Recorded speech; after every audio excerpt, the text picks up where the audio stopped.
For the reasons I cited earlier, Canada intends to recognize the State of Palestine at the 80th session of the United Nations General Assembly in September 2025. This intention is predicated on the Palestinian Authority's commitment to much-needed reforms, including commitments by the Palestinian Authority's President Abbas to fundamentally reform its governance, to hold general elections in 2026 in which Hamas can play no part, and to demilitarize the Palestinian state. Canada will increase its efforts in supporting strong democratic governance in Palestine and the contributions of its people to a more peaceful and hopeful future. I spoke today with President Abbas at length to reaffirm his commitments. Canada reiterates that Hamas must immediately release all hostages taken in the horrific terrorist attack of October 7th, that Hamas must disarm, and that Hamas must play no role in the future governance of Palestine. Canada will always steadfastly support Israel's existence as an independent state in the Middle East, living in peace and security. Any path to lasting peace for Israel also requires a viable and stable Palestinian state, and one that recognizes Israel's inalienable right to security and peace.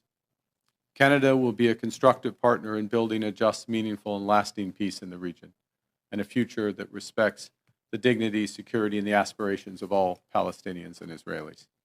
The deepening suffering of civilians leaves no room for delay in coordinated international action to support peace, security, and the dignity of human life.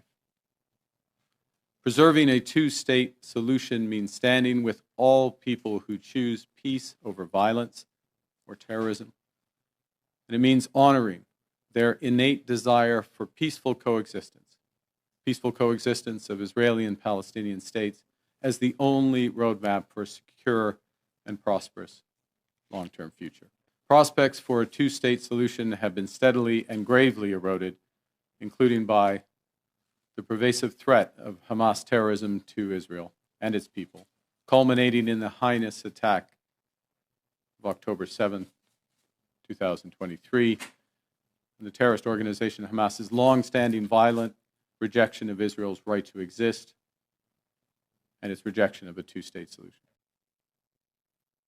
A belief in a two-state solution, the inalienable rights of both peoples, and the fact that peace and security could only be achieved through it.